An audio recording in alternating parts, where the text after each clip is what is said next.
살짝 언급을 해주셨지만 지금부터 조금 모아가자라고 말씀하셨잖아요. 투자하면 좋을 만한 종목, 업황이 있을까 궁금하거든요. 이제 제가 꾸준히 말씀드리는 업종이 있어요. 네, 있죠. 5G는 올해 연말, 뭐 내년까지도 계속 좋을 거라고 네. 판단이 되고요. 그리고 2차 전지, 그렇죠. 그리고 나머지로 4차 산업 관련주들. 왜 좋냐고 하면은 5G는 아까도 말씀을 잠깐 드렸지만 네. 상반기에 진행됐던 투자 대비 더 많은 투자가 하반기에 계획돼 있고 그쵸. 이 더 많은 투자를 바탕으로 이미 우리나라가 국제 표준을 선도하고 있단 말이에요. 네. 그렇게 되면은 해외에도 이제 수출 규모가 굉장히 좀 크게 확대가 될 수 있다.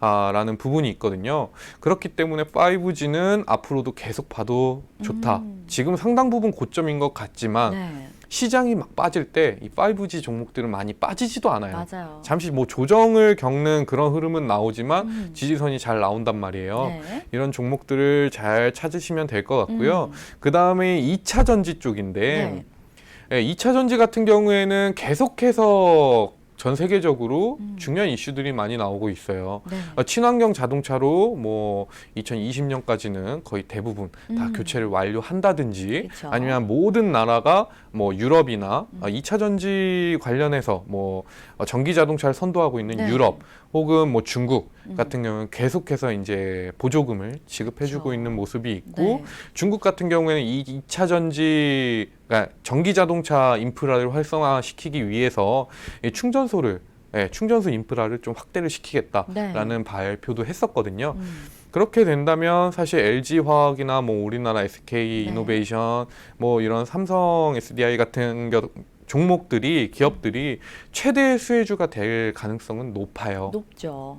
근데 이런 종목들은 아무래도 지금 시총도 높기 때문에 네. 접근 좀 어렵죠. 접근이 좀 어려울 수 있어요. 그렇기 때문에 좀 스몰캡 혹은 뭐 2차 전지 장비 업체들. 왜냐하면 지금 시점이 이 2차 전지 기업들이 계속해서 캐파를 늘려가고 있는 중이거든요. 그쵸. 그리고 트럼프 대통령이 얼마 전에도 우리나라를 방문해서 기업 네. 총수들을 만나고 갔죠. 그쵸. 네, 뭐냐면 그냥 얼굴 보겠다고 오진 않았을 거예요. 네. 너네한테 수혜를 줄 테니까 조금 미국에도 투자를 좀 많이 해봐라. 이런 말을 하고 갔을 거라고 뉘앙스도 저는 있겠죠. 그쵸, 그런 네. 뉘앙스일 거예요. 그쵸. 그렇기 때문에 뭐 앞으로도 뭐 그렇다면 우리나라 기업들 중에 미국에 조금 투자를 할 수 있는 업종이 어디인가라고 하면 사실 2차 전지 쪽이 가장 활발하게 투자가 들어가지 않을까. 네. 이미 유럽 쪽에도 공장을 세웠고 그쵸. 미주에도 조금 이렇게 공장을 세워가고 있는 실정이고 그렇기 때문에 장비 업체들이 굉장히 좋을 것이다. 네. 라고 말씀을 드릴 수 있을 것 같고요. 다음은 이제 4차 산업. 어. 네, 뭐 최근 들어서 급등이 나왔던 테마가 어디냐면 4차 산업 중에도 양자 컴퓨팅 이런 쪽이 굉장히 좀 각광을 받고 있어요. 네. 왜냐면 제가 조금 참고를 많이 하고 있는 뭐 전문가분이 한 분 있는데 네네. 그분이 말씀하시기로는 뭐 미국이 중국을 계속해서 때리고 있는 이유 중에 하나가 이 4차 산업에 대한 견제다라는 얘기도 많이 해요. 우리가 먼저 할 거야. 이런 예, 입장인 그렇죠. 거죠. 왜냐하면 이 양자 컴퓨팅은 특히나 좀 화웨이가 굉장히 투자 규모가 커요. 그쵸. 미국보다도 커요, 이 부분은. 화웨이를 무시할 수는 없어요. 네, 무시를 네. 할 수가 없어요. 그렇기 때문에 이 4차 산업, 우리나라 기업들 중에서도 이 4차 산업 관련한 종목들 잘 잡아보면 굉장히 좀 좋을 것이다 라고 생각을 할 수 있을 것 같고요. 네네. 그러면 이 5G, 2차 전지, 4차 산업 이 기업들 중에서 어떤 종목들을 좀 사면 괜찮을까? 네. 제가 안전하게 가장 안전하게 투자를 한다고 하면 저는 좀 코스피 있는 종목들 네. 예를 들면 SK텔레콤, KT, LGU 플러스 이런 종목이나 아니면은 LG화학 네. 또 SK이노베이션 이런 종목들인데 사실 그래요. 증권사 리포트 상으로는 네. 이 우리나라의 통신 서비스 업종에 속해 있는 LG U 플러스 네. 뭐 SK텔레콤, KT 현재 시총이 세 종목 다 합쳐서 약 네. 35조 정도 돼요. 30조에서 35조. 무거워요. 네, 무겁죠. 이게 무겁다고 생각이 되는데 네. 이 종목들이 5G 투자가 다 끝나고 모든 가입자들이 5G로 전환이 됐을 때 그쵸. 그때 목표 주가로 이 시총으로 봤을 때 70조가 넘어간다고 보고 있어요. 거의 두 배네요. 그쵸. 그쵸. 그러니까 안정적으로 오. 뭐 배당금도 받으면서 꾸준히 투자를 해 가면은 분명히 수혜가 나올 수 있는 예, 그런 업종이죠. 안정적이네요. 네. 네. 안정적인데 뭐 안정적인 걸 싫어하시는 분들도 있잖아요. 그쵸. 예, 나는 그런 빨리 분들을 좀 단기적으로 위해서 하고 싶다 이런 예, 분들. 예, 조금 추천주를 찾아봤는데 네. 사실 Y솔이나 KMW, 다산네트워크스 이런 종목들이 사실 수혜를 크게 입을 거예요. 근데 Y솔 같은 경우에는 지금 주가 흐름 자체도 사실 저점 추세를 잘 네. 타고 가고 있고요. 최근에 증시 자체가 무너지면서 코스닥이 크게 하락을 하면서 그쵸. 다시 한번 저점 추세까지 내려와 있는 모습이에요. 네네. 그러면 Y솔 같은 경우에는 지금 매수를 해도 괜찮은 자리거든요. 왜냐하면 여기서 더 떨어지지도 않죠. Y솔 같은 경우에는 지금 매수를 하시면 좋고요. 네. 만약에 하락한다고 하면 사실 뭐 그래도 손절가는 지켜야 되잖아요. 그쵸. 이게 지금 주가 흐름이 연중으로 보면 지금 저점에서 그렇게 많이 안 올라와 있는 것처럼 보이는데 네. 예, 월봉으로 보면 많이 올라왔어요. 그렇네요. 예, 지금 6,000원 이하에서 지금 16,800원까지 올라와 있죠. 그렇기 때문에 만약에 시장 자체가 네. 그럴 리는 없겠지만 5G 시장 자체가 무너지게 되면 네. 이 주가가 굉장히 크게 하락해서 이제 12,000원까지도 떨어질 수 있는 그런 상황이 오거든요. 그렇기 때문에 이 부분은 좀 조심을 해야겠지만 네네. 그렇지만 5G는 아까 말씀드린 것처럼 내년, 내후년 계속해서 길게 좋을 봐야죠. 것이다. 네. 그런 측면에서는 지금 분명히 매수 적기라는 판단을 드릴 수 있을 것 같습니다.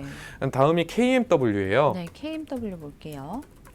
뭐 5G 장비 업체 중에서는 명실상부 대장주라고 볼 수가 있는데 그쵸. 계속해서 고점을 형성하고 있거든요. 네. 근데 아까도 말씀드린 것처럼 KMW 같은 경우에 뭐 이런 5G 투자가 단행될 때 최초로 수혜받는 장비를 이제 납품하고 있는 기업인데 네.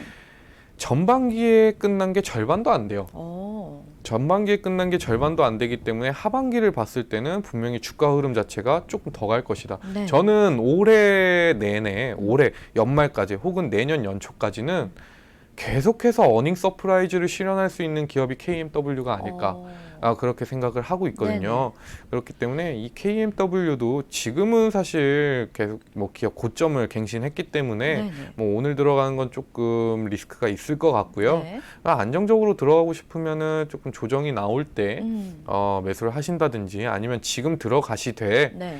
분할 매수 관점으로 들어가시면 좋지 않을까 네. 그런 생각이 듭니다. 네. 네, 2차 전지 같은 경우에도 뭐 계속해서 말씀드리는 뭐 LG화학이나 삼성 그쵸. SDI, 네. 뭐 SK이노베이션 사시면 될 것 같고요.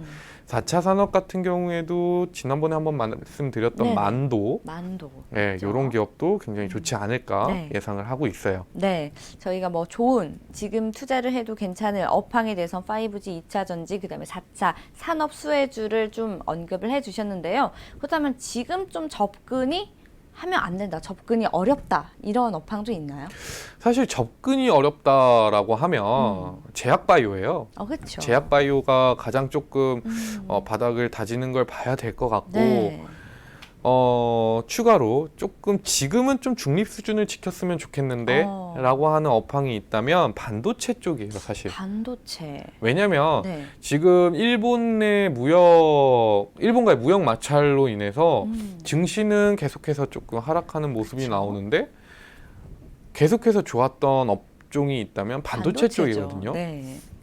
근데 아까도 말씀드린 것처럼 이런 미래 기대감으로 반도체 종목들, 반도체 소재 종목들 많이 올라왔어요. 네. 반도체 소재 종목들은 아마 더 갈 가능성도 높고요. 근데 반도체 장비 업체나 SK 하이닉스나 삼성전자 같은 기업들 지금 차트를 보면 네. 굉장히 좀 연중 고점에 거의 도달해 있거든요. 네네.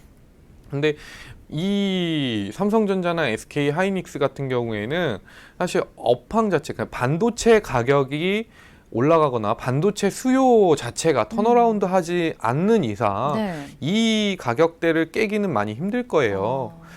그렇다고 보면은 지금 뭐 조금 먹을 자리는 더 남아 있지만 네. 48,000원 돌파하지 못하고 다시 한번 가격이 떨어질 거라고 보는 거죠. 그렇죠. 그때를 대비해서 조금 지금은 관망하는 자세를 가져가는 게 좋지 않나라고 보이고요. 네. 만약에 삼성전자를 매수를 하고 싶다라고 하면은 사실 지금 매수해도 됩니다. 언제나 매수를 해도 돼요. 네.